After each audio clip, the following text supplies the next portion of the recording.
नमस्कार दोस्तों, मेरे चैनल में आपका स्वागत है। और आज की टॉपिक जो है रेसिडेंशियल स्टेटस, मैं आपके लिए लेके आया हूँ कि कैसे किसी एसएससी का या कैसे किसी इंडिविजुअल एसएससी का हम लोग रेसिडेंशियल स्टेटस कैसे हम लोग डिसाइड करते हैं। तो सबसे पहले आपको बता दें कि जो रेसिडेंशियल स्टेटस जो होता है ना, वो 3 तरह का होता है। एक होता है resident and ordinary resident, second होता है resident but not ordinary resident, और थर्ड क्या होता है, नॉन रेसिडेंट।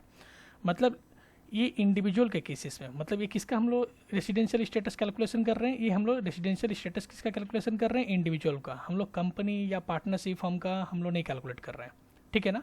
हम लोग इंडिविजुअल का रेसिडेंशियल स्टेटस निकालने का ट्राई कर रहे हैं, डिटरमाइन करने का ट्राई कर रहे हैं। It is determined on the basis of the following conditions. कहने का मतलब कि रेसिडेंशियल स्टेटस ऑफ इंडिविजुअल हम कब कहेंगे कि वो रेसिडेंट एंड ऑर्डिनरी रेसिडेंट है, या कब हम लोग कहेंगे कि वो रेसिडेंट तो है बट नॉट ऑर्डिनरी रेसिडेंट है, और कब वो नॉन रेसिडेंट कहलाएगा। तो 2 कंडीशन है। कहने का अंदर कि प्राइमरी के अंदर 2 कंडीशन है और सेकेंडरी के अंदर 2 कंडीशन है, ठीक है ना। तो प्राइमरी के अंदर 2 कंडीशन क्या है भाई, तो पहले हम लोग कंडीशन को पढ़ते हैं कि प्राइमरी कंडीशन। अच्छा, इससे पहले पढ़ने के पहले आप लोगों को बता दूं कि प्रीवियस ईयर और असेसमेंट ईयर का जो कंसेप्ट है वो मैंने पिछले क्लासेस में आपको बता दिया था कि प्रीवियस ईयर वो ईयर होता है जिस ईयर में हम लोग इनकम जनरेट करते हैं, उसको हम लोग प्रीवियस ईयर बोलते हैं, और उसके बाद वाले ईयर को हम लोग क्या बोलते हैं, असेसमेंट ईयर बोलते हैं।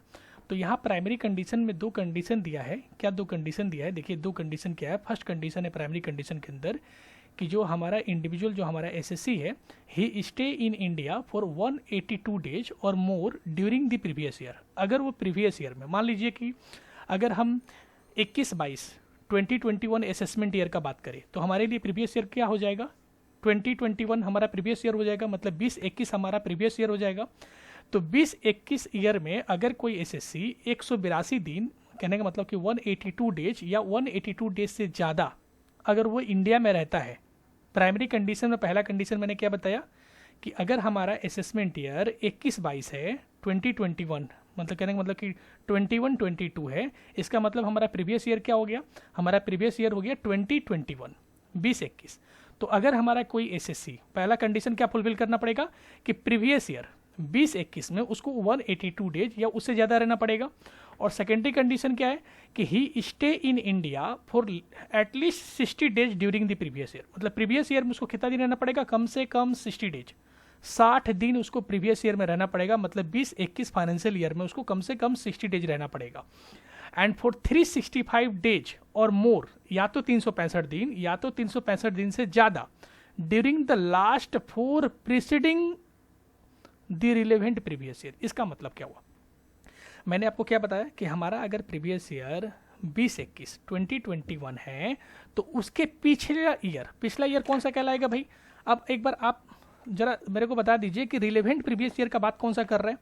अगर मैं कहूँ कि आपका प्रीवियस ईयर क्या है, 20-21 है, ठीक है ना। अगर आपका प्रीवियस ईयर क्या है, कहीं लिख लीजिए आप समझने के लिए कि अगर आपका प्रीवियस ईयर 20-21 है, तो असेसमेंट ईयर क्या हो जाएगा भाई, असेसमेंट ईयर हमारा 21-22 हो जाएगा, ठीक है ना। 21-22 हमारा असेसमेंट ईयर हो गया, प्रीवियस ईयर हमारा क्या हो गया, 20-21 हो गया। तो प्रीसीडिंग प्रीवियस ईयर का बात कर रहा है, पीपीवाई, प्रीसीडिंग प्रीवियस ईयर हमारा क्या हो जाएगा, पीपीवाई, वो हमारा क्या हो जाएगा, प्रीसीडिंग फॉर प्रीवियस ईयर। क्या आपका क्या हो जाएगा, एक तो हो जाएगा आपका 19-20, दूसरा क्या हो जाएगा आपका 18-19, और तीसरा क्या हो जाएगा आपका 17-18, और उसके बाद फोर्थ क्या हो जाएगा आपका 16-17, ठीक है ना, 16-17। मतलब प्रीसीडिंग फॉर प्रीवियस ईयर का बात कर रहा है, मतलब 16-17 का बात कर रहा है, 17-18 का बात कर रहा है, 18-19 का बात कर रहा है, और 19-20 का बात कर रहा है। इसको हम लोग बोलेंगे, क्या बोलेंगे भाई, हम लोग क्या बोलेंगे इसको, ये जो बोला है ना कि 365 डेज और more during the last 4 preceding of the relevant previous year, ठीक है ना, याद रहेगा। अगर आपको समझने में प्रॉब्लम आ रही है, शायद आने तो नहीं चाहिए, लेकिन अगर फिर भी मैं बोलूँ कि अगर आपकी समझने में प्रॉब्लम आ रही है, तो यहाँ पे देख लीजिए, मैं आपको दिखा दे रहा हूँ एक बार। एक्चुअली क्या होता है ना, ये दिखा थोड़ा बोलने से क्या होगा, थोड़ा वीडियो लंबा हो जाएगा, इसलिए मैं बोलना नहीं चाहता हूँ यहाँ पे। अगर मान लीजिए कि मैं बोलूँ कि अगर आपका प्रीवियस ईयर, अगर मैं आपका प्रीवियस ईयर क्या है 20-21 है, अगर आपका प्रीवियस ईयर 20-21 है, तो रिलेवेंट प्रीवियस ईयर क्या कहलाएगा भाई, तो रिलेवेंट प्रीवियस ईयर आपका कहलाएगा, एक तो 19-20 हो गया, दूसरा क्या हो गया आपका 18-19 हो गया, तीसरा क्या हो गया, तीसरा आपका हो जाएगा 17-18 हो जाएगा, और उसके बाद क्या हो जाएगा 16-17 हो गया। तो देखिए ये हमारा क्या हो गया, ये हमारा प्रीवियस ईयर हो गया। ये क्या हो गया, ये मेरा प्रीवियस ईयर हो गया, और ये मेरा असेसमेंट ईयर क्या हो जाएगा, हमारा असेसमेंट ईयर हो जाएगा 21-22। तो इसको हम लोग बोलेंगे क्या, असेसमेंट ईयर, ठीक है ना। इस प्रीवियस ईयर में हम लोग इनकम जनरेट करते हैं, ये हमारा कहलाएगा प्रीवियस ईयर, और ये हमारा क्या कहलाएगा, असेसमेंट ईयर, और ये हमारा क्या कहलाएगा, preceding previous year, 4 year preceding previous year में। तो प्राइमरी कंडीशन में उसने क्या बोला था, प्राइमरी कंडीशन में 2 कंडीशन उसने बोला था कि प्राइमरी कंडीशन में यहाँ पे प्रीवियस ईयर में पहला कंडीशन क्या बोला था कि उसको 182 डेज 182 दिन या 182 दिन से ज़्यादा उसको रहना पड़ेगा।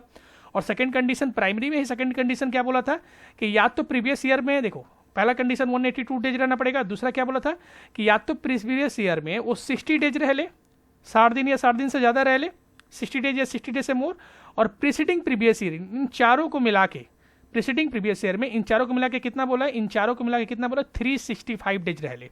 तो प्राइमरी का वो दोनों कंडीशन फुलफिल कर लेगा, ठीक है ना। प्राइमरी का क्या कर लेगा, वो दोनों कंडीशन फुलफिल कर लेगा, ठीक है ना।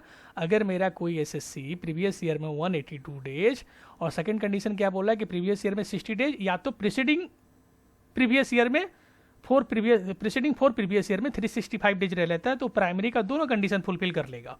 और सेकेंडरी कंडीशन के अंदर 2 क्या है भाई, सेकेंडरी कंडीशन के अंदर 2 है कि पहला कंडीशन क्या है कि he must be resident for 2 out of last 10 preceding relevant of the previous year. मतलब पिछले प्रीसीडिंग मतलब कहने का मतलब preceding relevant of previous year का बात कर रहा है, मतलब पिछले 10 साल में से कोई भी 2, ठीक है ना, कोई भी 2 रेसिडेंट होना चाहिए। 2 रेसिडेंट मतलब कहने का मतलब कि 2 रेसिडेंट का मतलब होता है कि एक में 182 डेज का क्राइटेरिया है ना, तो कम से कम 182 डेज करके कोई भी 2 साल में वो फिलफिल कर ले, कोई भी 2 साल में प्रीसीडिंग, कहने का मतलब कि प्रीसीडिंग रिलेवेंट प्रीवियस ईयर में किसी में भी वो 2 रेसिडेंट हो जाए, कहने का मतलब 2 हो जाए, और या तो प्रीसीडिंग प्रीवियस ईयर में 7 ईयर में क्या हो जाए, 730 डेज। चलिए इसको मैं आपको समझ में नहीं आ रहा है, आपको मैं जैसे कि यहाँ मैं समझा दूँ। अभी ये 4 साल हुआ है ना, तो यहाँ पे आपका मान लीजिए 15-16 हो गया, और यहाँ पे आपका कितना हो जाएगा, 14-15, और ये आपका हो गया कितना हो गया, 13-14, और यहाँ आपका हो गया 12-11, ठीक है ना। यहाँ आपका 12-11 हो गया, एक मिनट रुकिएगा, यहाँ आपका 12-11 हो गया, और यहाँ आपका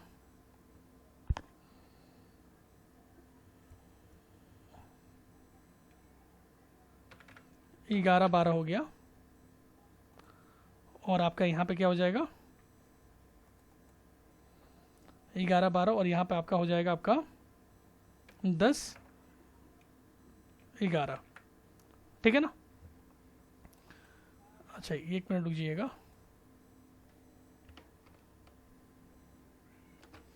हाँ जो बता रहा था मैं कि देखिए ये जो आपका प्रीवियस ईयर है ना, इसके प्रीसीडिंग प्रीवियस ईयर मतलब यहाँ से लेकर यहाँ तक ये 10 साल हो गया ना, ये 10 साल हो गया। और अगर 7 साल का बात करें तो कहाँ से हो जाएगा, यहाँ देखिए ये 1 2 3 4 5 6 7 यहाँ तक, ठीक है ना, यहाँ तक ये आपका प्रीसीडिंग प्रीवियस ईयर का 7 ईयर हो गया, और ये आपका क्या हो गया, ये आपका 10 ईयर हो गया। प्रीसीडिंग प्रीवियस ईयर का क्या हो गया, ये वाला हमारा, ये हमारा क्या हो गया, ये हमारा 10 ईयर हो गया।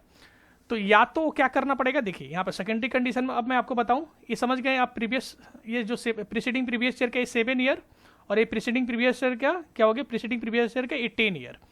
तो जो मैं आपको बता रहा था सेकेंड कंडीशन में क्या बता रहा था कि he must be resident for 2 out of 10, मतलब आउट ऑफ 10 कहने का मतलब कि आउट ऑफ 10 का बात कर रहा है इसमें से क्या भाई, इस प्रीसीडिंग प्रीवियस 10 ईयर में से कोई भी 2 साल, या तो 19-20 में, या तो 18-19, या तो 17-18, कोई भी दो में क्या होना चाहिए, 182 डेज का क्राइटेरिया फुलफिल करना चाहिए, 182 डेज, ठीक है ना।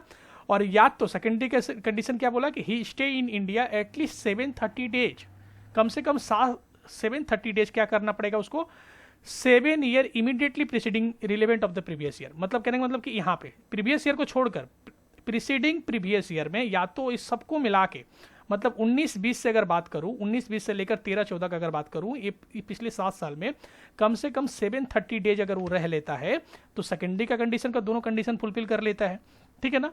तो प्राइमरी कंडीशन के अंदर 2 कंडीशन और सेकेंडरी कंडीशन के अंदर 2 कंडीशन, ये मैंने आपको समझा दिया कि कैसे इसको फुलफिल करना है। अब देखना है कि अब वो कैसे, कब वो रेसिडेंट एंड ऑर्डिनरी रेसिडेंट कहलाएगा, और कब वो resident but not ordinary resident कहलाएगा, और कब वो नॉन रेसिडेंट कहलाएगा।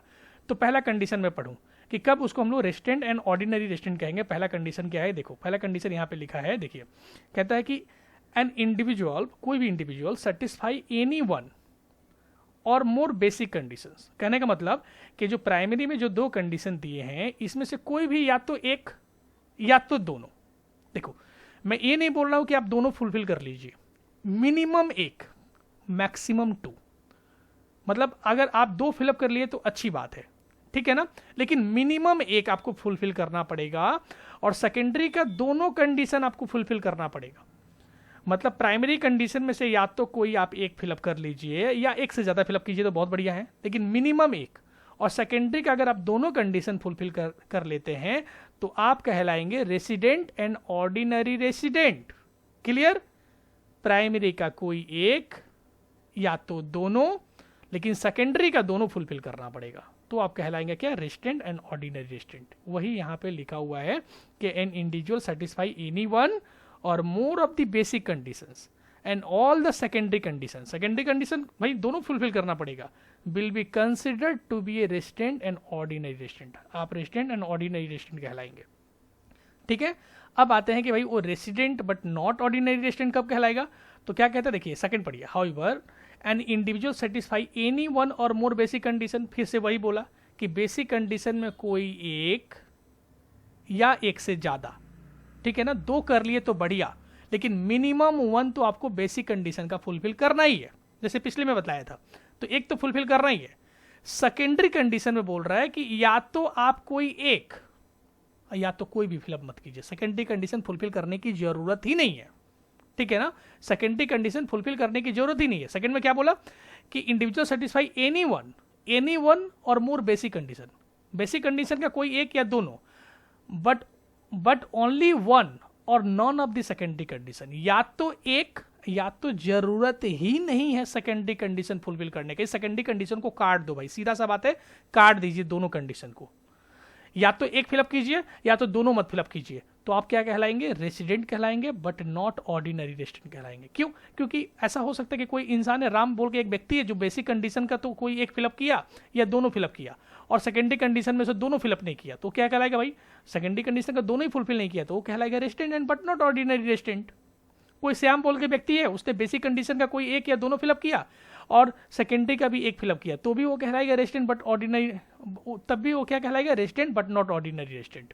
भाई आप सेकेंडरी कंडीशन का फुलफिल कीजिए या मत कीजिए, ठीक है ना। अगर करते हैं, कोई एक करते हैं, ठीक है ना, कोई भी एक करते हैं या नहीं करते हैं, तो आप क्या कहलाएंगे, resident but not ordinary resident. Clear? अगर मैं सेकेंडरी कंडीशन का दोनों ही फुलफिल कर लेता तब तो मैं कहलाता रेसिडेंट एंड ऑर्डिनरी रेसिडेंट। मैं नहीं कर रहा हूं तभी तो resident but not ordinary resident कहला रहा हूं ना। और थर्ड क्या है भाई, non resident. Third non resident कब कहलेंगे आप, प्राइमरी कंडीशन, मतलब कहने का मतलब कि अगर कोई इंडिविजुअल व्यक्ति प्राइमरी कंडीशन ही फुलफिल नहीं करता है, प्राइमरी कंडीशन ही फेल कर देता है, दोनों फेल कर देता है, तो सीधा सा बात है भाई नॉन रेसिडेंट कहलाएंगे। आप सेकेंडरी कंडीशन फुलफिल करके भी क्या करोगे, आपने प्राइमरी कंडीशन ही फेल कर दिया। अगर आप प्राइमरी कंडीशन ही कोई फेल कर देता है तो नॉन रेसिडेंट कहलाएगा। यहाँ पे देखिए क्या लिखा हुआ है, any individual who satisfy none of the primary condition. अगर आप प्राइमरी कंडीशन ही फुलफिल फेल कर देते हो, प्राइमरी कंडीशन ही फेल कर देते हो, भले ही आप सेकेंडरी कंडीशन क्यों ना फुलफिल करो, आपने प्राइमरी कंडीशन फेल किया है, आप क्या कहलाएंगे, नॉन रेसिडेंट।